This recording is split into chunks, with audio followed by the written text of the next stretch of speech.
और पहले चरण में वोटिंग होनी है। जिन सीटों पर वोटिंग होनी है उनमें सीधी, शहडोल, जबलपुर, मंडला, बालाघाट और छिंदवाड़ा की सीट शामिल है। और आज कांग्रेस नेता राहुल गांधी ने सिवनी और शहडोल में पार्टी उम्मीदवारों के पक्ष में रैली की।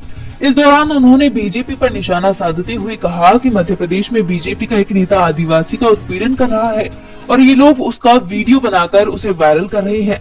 ये इनकी विचारधारा है, ये इनकी सोच है। राहुल गांधी ने आगे कहा कि आदिवासियों को उनका अधिकार देने के लिए हम पैसा कानून लाए, जमीन अधिग्रहण और ट्राइबल बिल लाए। इंदिरा गांधी और कांग्रेस की सरकार ने आदिवासियों को उनकी जमीन वापस दी और उनका हक वापस दिया, लेकिन बीजेपी को जहां भी मौका मिलता है आपकी जमीन छीनकर अडानी जैसे अरबपतियों के हवाले कर देती है। वहीं जब आदिवासी युवा बीजेपी से रोजगार और शिक्षा पर सवाल करता है तो उनको पकड़कर जेल में डाल दिया जाता है। राहुल ने आगे कहा कि कांग्रेस पार्टी आपको आदिवासी कहती है और बीजेपी आरएसएस के लोग आपको वनवासी कहते हैं। इन शब्दों के अलग अलग मायने हैं। आदिवासी शब्द का मतलब जो इस देश के पहले मालिक हैं, जिनका जल, जंगल, जमीन पर पहला अधिकार है। वनवासी शब्द का मतलब वो लोग जो जंगल में रहते हैं। वनवासी का मतलब आप लोगों का जल, जंगल, जमीन पर कोई अधिकार नहीं है। राहुल ने जनसभा को संबोधित करते हुए आगे कहा कि देश में आदिवासियों की 8% आबादी है, लेकिन आप जब हिंदुस्तान की सबसे बड़ी कंपनियों, मीडिया, कॉर्पोरेट कंपनियों के मालिकों की लिस्ट में देखेंगे तो वहां आपको एक आदिवासी नहीं मिलेगा। हिंदुस्तान को सिर्फ 90 अफसर चलाते हैं, जिनमें सिर्फ एक अफसर आदिवासी है। ये देश में आपकी भागीदारी है। लेकर चुनाव आयोग का दरवाजा खटखटाया है।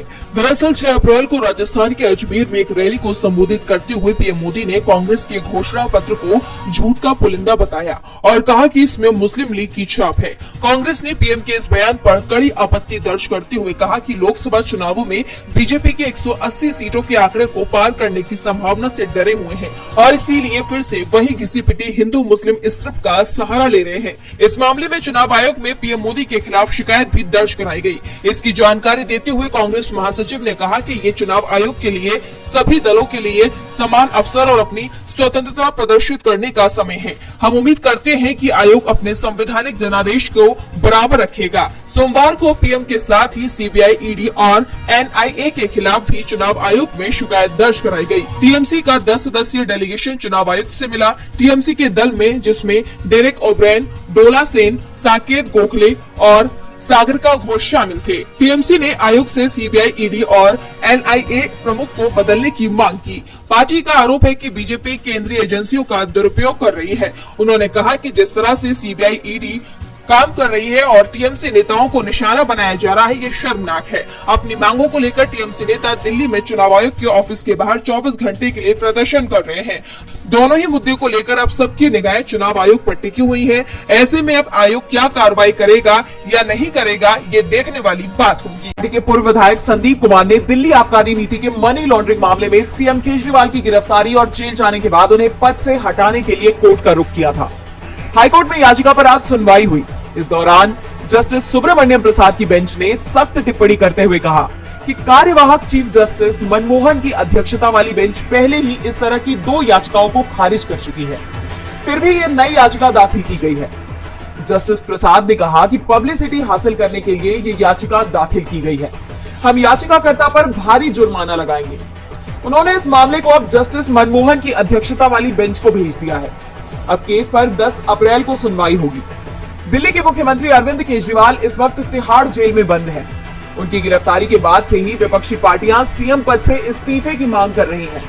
वहीं आम आदमी पार्टी साफ कर चुकी है कि केजरीवाल सीएम पद पर बने रहेंगे। पहले आम आदमी पार्टी के राज्यसभा सांसद संजय सिंह ने मोदी सरकार और बीजेपी को लेकर बड़ा दावा किया है। संजय सिंह ने बीजेपी पर इलेक्टोरल बॉन्ड स्कीम के जरिए भ्रष्टाचार करने का आरोप लगाया है। उन्होंने आज पार्टी के दफ्तर में एक प्रेस कॉन्फ्रेंस की। इस दौरान आप सांसद ने कहा कि बीजेपी ने लाखों का भ्रष्टाचार किया, चुनावी बॉन्ड के नाम पर घोटाला किया, टैक्स में छूट दी गई, घाटे वाली कंपनियों ने बीजेपी को सबसे ज्यादा चुनावी चंदा दिया। संजय सिंह ने कहा कि सुप्रीम कोर्ट को धन्यवाद कि उन्होंने पूरा डेटा जनता के सामने रखा। मैं जो खुलासा कर रहा हूं उसकी सीरीज ये है कि 33 कंपनियां ऐसी हैं जिन्हें 7 साल में 1 लाख करोड़ रुपए का घाटा हुआ और इन कंपनियों ने बीजेपी को 450 करोड़ रुपए का चंदा दिया। इनमें से 17 कंपनियों ने टैक्स नहीं दिया या टैक्स में उन्हें छूट मिली है। वहीं 6 कंपनियां ऐसी हैं जिन्होंने बीजेपी को 600 करोड़ का चंदा दिया। एक कंपनी तो ऐसी है जिसने अपने मुनाफे से 3 गुना ज्यादा चंदा दिया। एक कंपनी ऐसी है जिसने अपने मुनाफे का 93 गुना ज्यादा चंदा दिया। 3 कंपनियां ऐसी भी हैं जिन्होंने कभी इनकम टैक्स नहीं दिया, लेकिन बीजेपी को 28 करोड़ रुपए का चंदा दिया है। संजय सिंह ने कहा कि प्रेस कॉन्फ्रेंस लेट करने की वजह यह है कि भाजपा का भ्रष्टाचार खोजने में कुछ नए तथ्य सामने आ जाते हैं। कितने सुनियोजित तरीके से पर्दे के पीछे लोगों से छुपाकर बीजेपी ने लाखों करोड़ों का घोटाला किया। जनता पार्टी को लगातार झटके लग रहे हैं। सबसे पहले बीजेपी ने उससे गठबंधन तोड़ लिया, जिससे पार्टी सत्ता से ही बाहर हो गई। दुष्यंत चौटाला के हाथ से एक झटके में डिप्टी सीएम की कुर्सी निकल गई, विपक्ष में आ गए और अब उनके हाथ से पार्टी के विधायक और नेता भी फिसलते दिखाई दे रहे हैं। पार्टी के प्रदेश अध्यक्ष निशांत सिंह पार्टी से इस्तीफा दे चुके हैं। निशांत सिंह के कांग्रेस में शामिल होने की संभावना है। कयास लगाए जा रहे हैं कि जेजेपी के कई अन्य विधायक भी उनके साथ जाएंगे। वहीं पहले से ही कुछ विधायक बीजेपी के संपर्क में हैं, जो कभी भी पार्टी को अलविदा कह सकते हैं।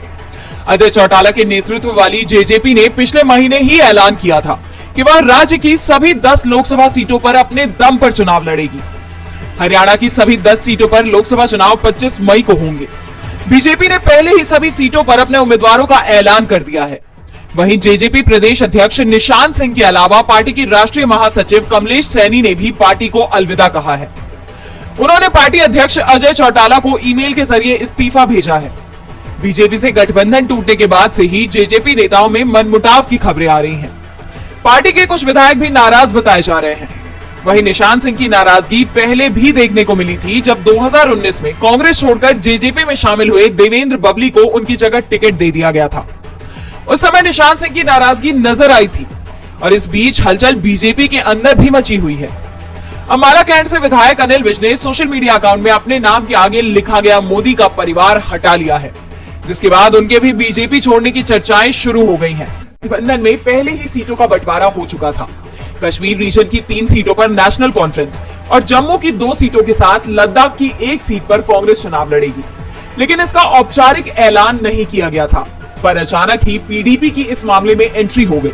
पीडीपी भी इंडिया गठबंधन में शामिल है और पार्टी ने उन सभी सीटों पर अपने उम्मीदवार उतार दिए जहां नेशनल कॉन्फ्रेंस चुनाव लड़ रही है, और जहां कांग्रेस चुनाव लड़ रही है वहां महबूबा ने कांग्रेस के समर्थन का ऐलान कर दिया। इसके बाद कांग्रेस नेशनल कॉन्फ्रेंस में हलचल मच गई और दिल्ली में प्रेस कॉन्फ्रेंस कर साफ करना पड़ गया है कि पीडीपी इंडिया गठबंधन में जरूर शामिल है, लेकिन कांग्रेस का चुनावी गठबंधन नेशनल कॉन्फ्रेंस के साथ है। दिल्ली में जम्मू कश्मीर के पूर्व मुख्यमंत्री और पीडीपी नेता उमर अब्दुल्ला ने कांग्रेस नेताओं के साथ प्रेस कॉन्फ्रेंस में गठबंधन की घोषणा की। प्रेस कॉन्फ्रेंस के दौरान कांग्रेस नेता सलमान खुर्शीद और पवन खेड़ा भी मौजूद रहे। उमर अब्दुल्ला ने कहा कि आज बड़ी खुशी से औपचारिक रूप से कांग्रेस और नेशनल कॉन्फ्रेंस जम्मू कश्मीर और लद्दाख में मिलकर लड़ेंगे। हमें विश्वास है कि इन 6 सीटों पर इंडिया गठबंधन की जीत होगी। दोनों पार्टियां 3-3 सीटों पर चुनाव लड़ेंगी। वहीं बीजेपी पर निशाना साधते हुए उमर अब्दुल्ला ने कहा कि टारगेट रखने में क्या जाता है, 400 क्या 450 500 रख देते। जिस तरीके से सेंट्रल एजेंसियों के जरिए छापे मारे जा रहे हैं और गिरफ्तारी की जा रही है, इससे लगता है कि बीजेपी बौखलाहट में है। कांग्रेस उधमपुर, जम्मू और लद्दाख सीटों पर चुनाव लड़ेगी। वहीं नेशनल कॉन्फ्रेंस अनंतनाग, श्रीनगर और बारामूला से उम्मीदवार उतारेगी। फिलहाल 3 सीटों पर दोनों पार्टियां पहले ही उम्मीदवारों का ऐलान कर चुकी हैं। कांग्रेस उधमपुर से लाल सिंह और जम्मू से रमन भल्ला को टिकट दे चुकी है। वहीं नेशनल कॉन्फ्रेंस अनंतनाग से प्रभावशाली गुर्जर नेता और पूर्व मंत्री मियां अल्ताफ को उम्मीदवार घोषित कर चुकी है। बाकी सीटों पर भी जल्द से जल्द उम्मीदवारों का ऐलान हो। खिलाफ 21 अप्रैल को रांची में महारैली करने वाला है। झारखंड मुक्ति मोर्चा ने इसका नाम न्याय उल गुलान महारैली दिया है। रैली को ऐतिहासिक बनाने की पूरी जिम्मेदारी पूर्व मुख्यमंत्री हेमंत सोरेन की पत्नी कल्पना सोरेन ने संभाल ली है। हेमंत सोरेन की पत्नी कल्पना सोरेन ने रविवार को अपने आवास पर महागठबंधन के नेताओं के साथ बैठक की। इस दौरान रैली में बड़ी तादाद में लोगों को जमा करने की रणनीति बनाई गई। रैली में कांग्रेस, राजद और आम आदमी पार्टी समेत 28 राजनीतिक दलों के प्रमुख नेता भाजपा और केंद्र की मोदी सरकार के खिलाफ आवाज बुलंद करेंगे। कल्पना सोरेन के नेतृत्व में हुई बैठक में महारैली के अलावा लोकसभा चुनाव में गठबंधन का साझा प्रचार अभियान चलाने को लेकर भी चर्चा की गई। इसमें तय किया गया कि 21 अप्रैल के बाद से लोकसभा चुनाव के लिए प्रचार अभियान तेज किया जाएगा। कल्पना सोरेन गठबंधन की स्टार प्रचारकों में शामिल की गई है। झारखंड मुक्ति मोर्चा विधायक दल की बैठक में ये फैसला लिया गया था कि हेमंत सोरेन को जेल भेजने, संवैधानिक संस्थाओं के दुरुपयोग करने, विपक्षी नेताओं को टारगेट करने, बढ़ती बेरोजगारी और कमरतोड़ महंगाई के खिलाफ झामुमो दिल्ली के रामलीला मैदान में हुए आम आदमी पार्टी की लोकतंत्र बचाओ महारैली की तरह रांची में रैली का आयोजन किया जाएगा। इस महारैली में इंडिया ब्लॉक के देश भर के बड़े नेता को आमंत्रित किया जाएगा।